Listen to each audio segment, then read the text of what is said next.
Hello, welcome back everyone to a new video.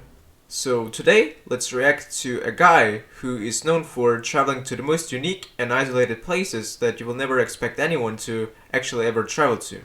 The guy is from UK and he's absolutely amazing. He has been in different places like Kyrgyzstan, Uzbekistan, Far East Russia, Ukraine, so many places. Also, he has been near literal war zones like Nagorno-Karabakh and the Russia-Ukraine border before the invasion. In my opinion, he has amazing delivery of his content, which is important if you create longer videos. So basically, I find him pretty interesting and I think you guys will as well. But first, let me show you a video of war crimes that happened in Kherson. 63 bodies of civilians with signs of torture have been found in areas of the Kherson region. Of civilians with signs of torture. Ukraine's interior minister says 63 bodies of civilians with signs of torture have been found in areas of the Kherson region, recaptured from the Russians after 8 months of occupation. Compared to the Bucha massacre, it's not so much. The Russian troops left. They probably tried to cover up their war crimes. The war crimes of what they did to civilians while they were in occupation. So I think time will eventually show. Residents who fled also reported killings and other abuses. Meanwhile, President Volodymyr Zelensky is adamant that the missile strike that killed 2 people in Poland on Tuesday was not caused by Ukrainian air defense.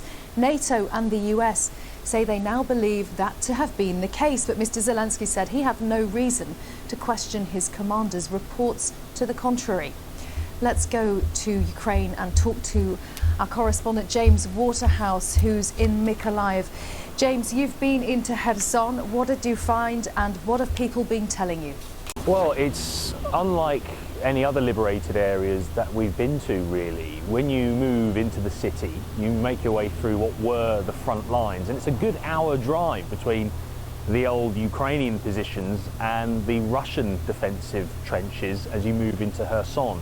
Unlike other cities that have been liberated, Kherson remains sort of structurally intact. There was some incoming artillery, but people there all have some kind of experience in relation to Russian occupation. And what the authorities are saying, what investigators are saying, is that they have found several what they describe as illegal prisons and torture chambers, which they say were used by the Russians on people who had protested against their occupation or people who had connections to the Ukrainian military. Whenever Russia loosens its grip on parts of Ukrainian territory, we start to get an idea of their footprints, what life is like. Not before. These places go dark. It's very difficult to verify what happens when the Russians control areas. The fact that Zelensky comes to Kherson is a big risk for him every time he takes to a recently liberated area. It's so close to the occupied one. And even with his bodyguards, I think it's very risky to take to Kherson, for example. He has been doing that before many times, but that's something I wanted to just point out. But what we are told and what we have seen, we were at a police station which they say were used as torture chambers. We saw evidence that people had been kept there for some time. We've spoken to people who describe psychological torture, seeing mostly men beaten and tortured and forced to confess to being Ukrainian collaborators. So these stories are starting to emerge. Moscow's long denied, strongly denied committing war crimes, but the evidence suggesting otherwise continues to mount. And James, what sort of pattern does this seem to be? How does what you've seen and heard about in Kherson compare to what's happened in other places when Russian forces have pulled back, for example, when they left the outskirts of Kiev earlier in the year? Well, if we take the Kiev region, as you say, these are cities and towns that found themselves at the height of the fighting. So when the Russians advanced in, they were met with Ukrainian defence in these areas. So what invading forces tried to do was both consolidate, but also they tried to, these places were destroyed by Ukrainian and Russian shells through fighting, and we saw evidence that civilians have been deliberately targeted and murdered by the Russians. And these are communities, whole cities, which have effectively been flattened, and they will take years to recover from. It's very hard to visually comprehend the damage that you see in these places. Kherson feels like it was a bigger attempt by Russia to try and legitimize its presence. You still had Russian banners on the sides of roads saying Kherson is Russia. Try imagining living under Russian control. There are cities like Luhansk, Donetsk, Lysychansk, Sevastopol, or Mariupol, of course. Other cities as well that I don't know of, where Ukrainians live under Russian control with their propaganda posters, psychological torture, also physical torture, as we have heard that in the news. There were adverts for Russian passports listing the benefits you would receive if you received one. Instead now, there are Ukrainian police officers and soldiers checking people's identification. If someone has a Russian passport, we saw a man yesterday who pretended to be Ukrainian. He had a Russian passport. He was detained very quickly. So get the fuck out of here. Get out of Ukraine. Why did you come here in the first place? The tide has changed, and people do have moving testimonies, but it seems in Kherson, because it was the only regional capital to fall, this is somewhere Russia really tried to absorb and make appear as its own territory. So there are some subtle differences here, but there are, it is a happier place, certainly, now that it is back in Ukrainian control. James, thank you. James Waterhouse in southern Ukraine. Is there any footage on the internet that shows how it is to live in the Russian occupation? Because if there is a lot of stories on the internet on how it was. Is there actually any footage? Because if there is, I would like to view it with you guys. To entertain you guys a little more, you say if it is entertaining or not, but here I have some postcard. So this is a postcard officially printed by the Ukrainian Postal Service, and we open it. It says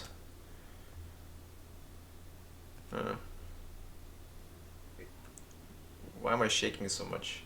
So why is this Ukrainian soldier giving the middle finger to the Russian warship? It kind of makes sense now, but you need to know the story behind it before you can understand the concept of the postcard. On day 1 of the invasion, the Russian flagship cruiser Moskva began an assault on Snake Island, a Ukrainian island located on the coast of the Black Sea.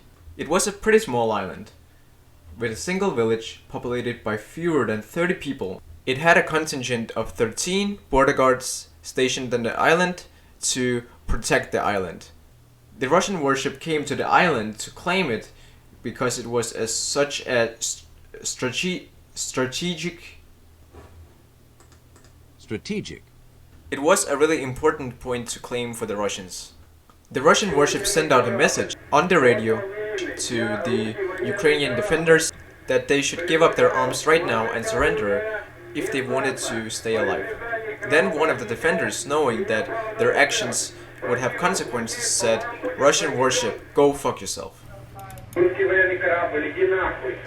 After he said this, they all vanished without a trace. The border guards, after being presumed dead in a long time, they were exchanged in a prisoner swap on March 24th. When the soldiers returned, they got awarded with the Hero of Ukraine award, which is the highest award you can get in Ukraine. And it was awarded by the president of Ukraine. And that's how they made the postcard, because it became a meme.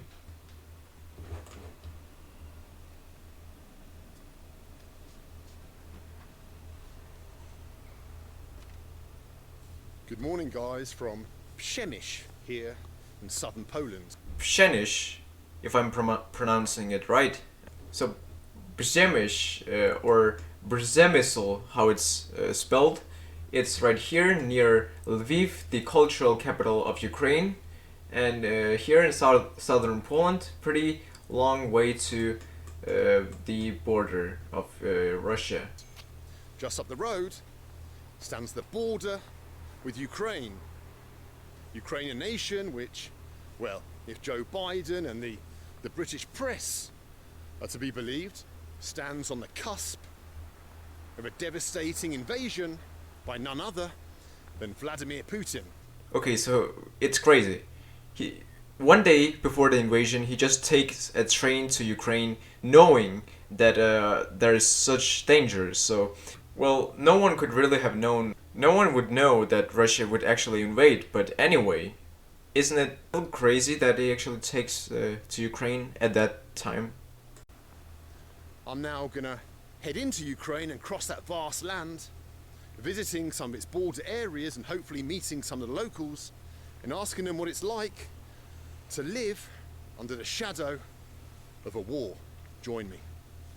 Well, every journey has to begin somewhere, and ours is beginning at the old abandoned communist bus stop. The abandoned communist bus stop of Przemyśl. From here. Okay, Medica. Granica. Okay. Dobrze. Dziękuję. Dziękuję. He can communicate with the locals because he knows their language. He knows Russian, he knows a little bit of Ukrainian, a little bit of Polish. It is so interesting to see him communicate with the locals. That was me conversing in fluent Polish. You may have noticed, some of you Poles, don't be surprised. My granddad was a Pole, a proud Polish man. You say so. And so I'm back on home soil, so Was to it? speak. Back in the No, motherland. I don't think so. Anyway, we're waiting for a bus, and number 9, that's going to take us to the village of Medica, and from there we're going to walk across the border into Ukraine. And there they are. The lovely Polish people. Could be related to these two people, you never know. Okay, I'm going. Bye-bye. Do widzenia. Wow. Dobry dzień, pan. No? O. Bardzo dobrze. An empty bus. Some infrastructure here. Interesting. We're travelling across a region of Europe called Galicia. So many battles. First World War, Second World War. It looks like a battlefield actually. All pass through this region. So, of Europe.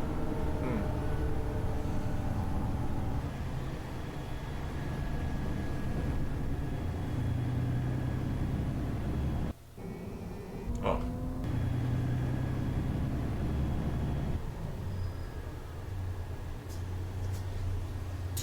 Dziękuję pan.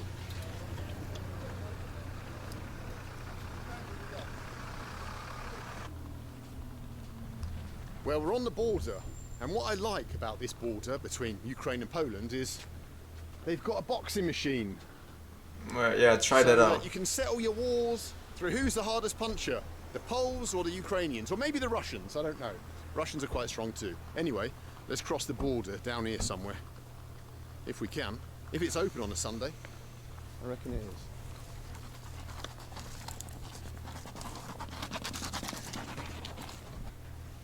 Do widzenia, Polska, ojczyzna moja. Tu jesteś jak zdrowie. You're like good health itself. That's a good compliment. Let's enter Ukraine. Добрый день. Как там, спокойно еще, Украина? Да? Пути нету еще? Слава Богу. Хорошо. Женщины, как там, спокойно еще? Спокойно, пути нету? Нет? Слава Богу. О, хорошо, рада это слышать. Давайте, конечно, я могу. Давай. Дякую. 50 кілометрів судової. Да? А вы не боитесь еще Украины? Чого? Ну, война. Та яка війна? Не? Не будет? Не буде ніякої війни. О, рад это слышать. Надеюсь, что нет. Hmm.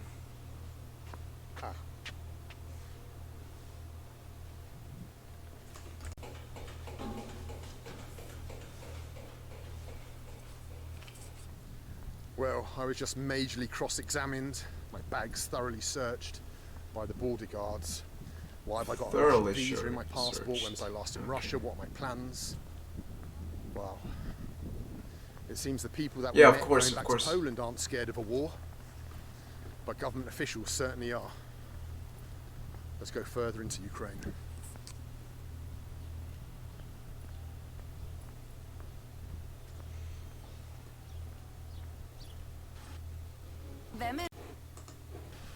Что у вас сейчас машина?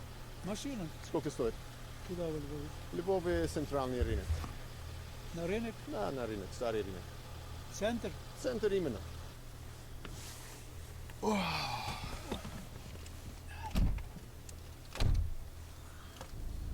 Now, is that a taxi driver or is that just a random person you just confronted on the street?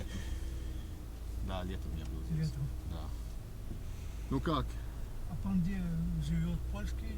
Не, я англичанин. Да, Да, да, да. говорит, Чуть-чуть. Ну да. А вы тоже? Я А украинский, наверное, мове знает.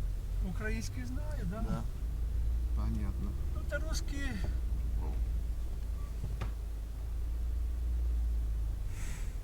Русские раньше везде, ну, большинство учили, не, как бы, Да. английский это на первом. Ну. Ну как здесь сейчас ситуация? Вы думаете, что оккупация будет или нет? Не знаю, тяжело что-то сказать. Да. Тяжело что-то сказать. Кто-то говорил, что подписал, как бы, что будет воевать. Правда это, неправда, всякие слухи ходят.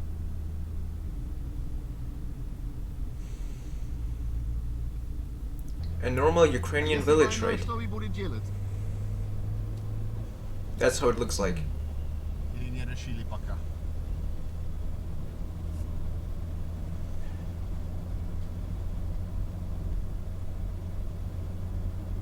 И что, смотря какая война. Ну да.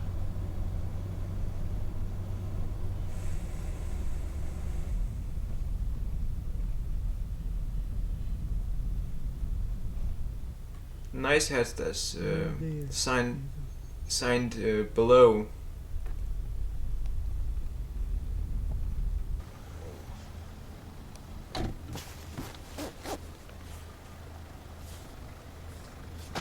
Еще раз дякую. Удачи. До побачення. До побачення. We've made it to Old Lviv. Lviv. Finally.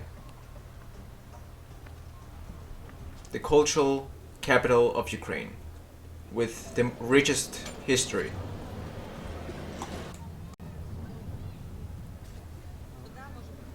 Можно я спрошу что-то? Я думаю, что вы патриотка. Может так, да? А что вы думаете про ситуацию с Россией? Будет война, будет оккупация или что ваше мнение? Ну, я не хочу вірити, щоб була та війна. Ми на протязі цих всіх років ми їздимо до хлопців на схід. Це вже 8 років з Майдану.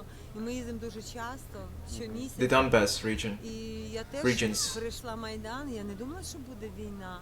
І в це не хочу вірити, просто вже не хочу. So Euromaidan, or just Maidan, was it called?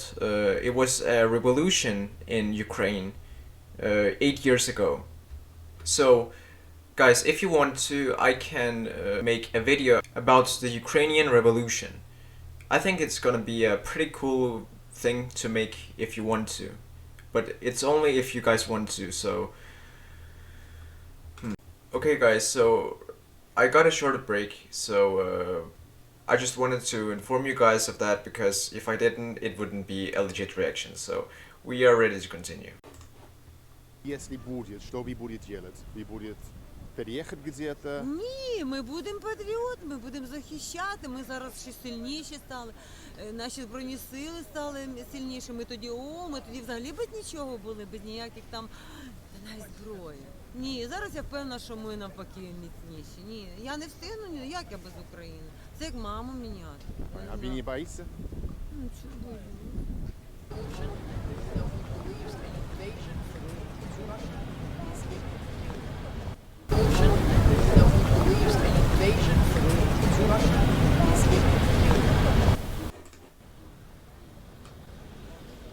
Well, the people on the streets of Lviv seem quite relaxed about the situation. However, listening to USA Morning News, you would think that USA the Morning invasion News is 100% certainly going to happen. That's their story that they're running with anyway.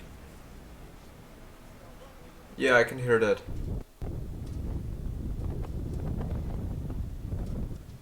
The city of Lviv looks nothing like any of the other towns that we've passed through on our travels across the former Soviet Union.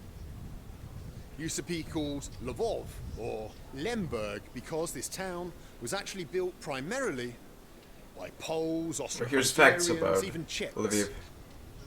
And the people of this part of Ukraine have always looked towards the West. They've been drawn towards the ideas and the ideals of the Yeah, West. especially in this part However, of in the east Ukraine. of the country, it's a different situation.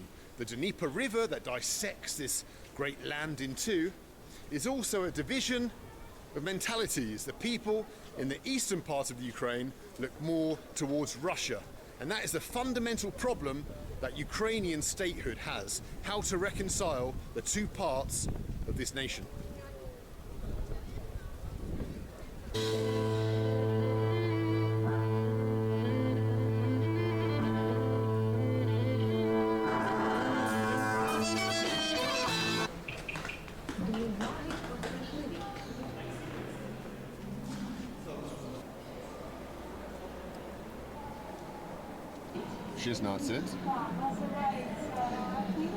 Rakhiv, Kharkiv, super. Kharkiv is the second largest city in Ukraine. Well, that was Lviv, where everything's pretty calm and peaceful. However, we're now going to travel across this vast country. You can see this map here. We're going to travel from the city all the way across to Kharkiv, Oh, which is pressed up against the Russian That border was- in the east of the country. We're going to see how life is progressing over there.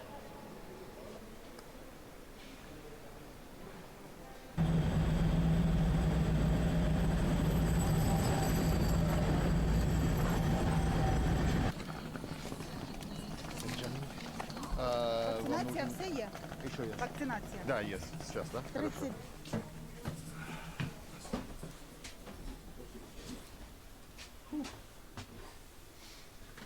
$39. My bed for the night.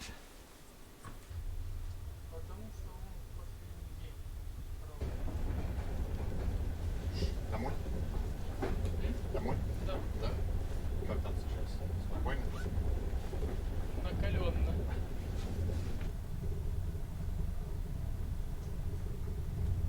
and oh, here comes the news. Well, it seems like things are heating up in the Donbass, judging by the news that I'm reading now as we're moving across the Ukraine. It's going to be interesting to see what's going on over there when we get there tomorrow. I'm going to hit the sack now, and hopefully my mate here doesn't snore. Don't want another BAM railway experience. We shall see. See you guys in the morning.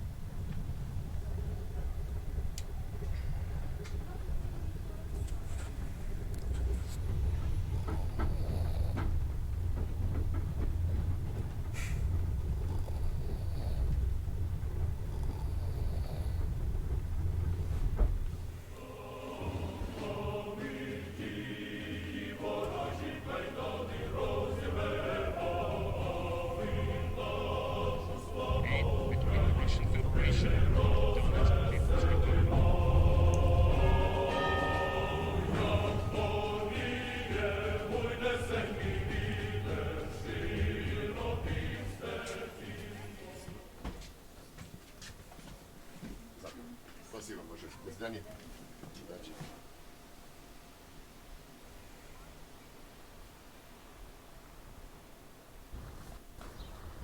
Well, we've made it to Kharkiv on a grey and foreboding day.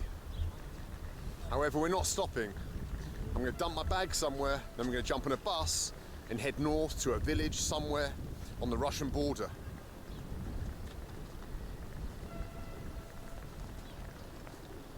I was looking on Google Maps and there's a small village that straddles the border with Russia called Borisivka. It's about an hour north of Kharkiv on the road which, if there is an invasion, Russian tanks will come down on the way to this city. So let's go and check out this little tiny village and yeah, see if we can meet some locals, chat to them. It's not easy finding a bus to the village. Борисовка. Дальше, да? Спасибо вам большое. Понял. Ага, нашел. We found it. Well, we found the bus stop. And these are maybe the Borisovkans. Borisovka, 1177.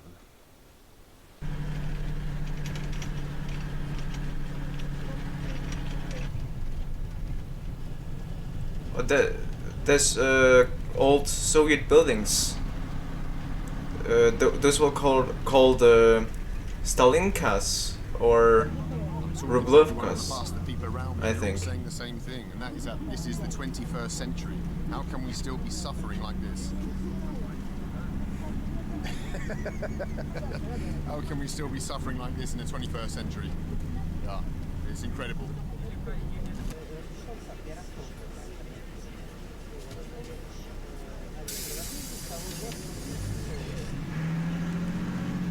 Casually just walks in with a bag, a plastic bag. Just see this What an thing. absolute grim part of the world. Check it out. Just old rotting Soviet infrastructure. Yes, Muddy yes. roads. Crikey, they must be really stoic people in this part of the world. Wow. Of course, the road is probably not the best. Yeah, that's what I said. Distance to Russia 0 kilometers. Oh, here we go.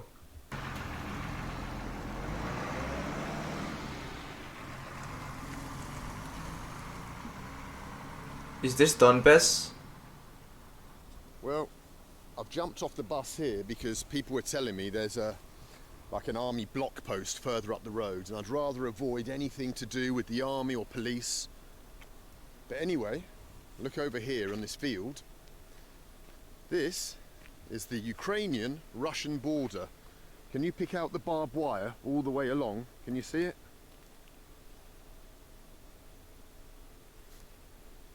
It's probably the most contentious border in the entire world at the moment.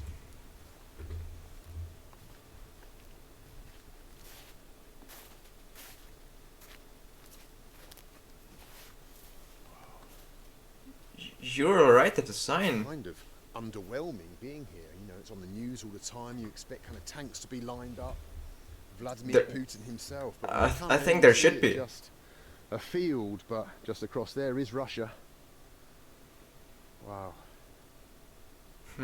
Let's go into that village, see if we can't meet someone. It's still pretty quiet. Anyway, guys, if you want me to react to part 2, please comment down below if you have a suggestion. Thank you for watching this video with me, and see you later.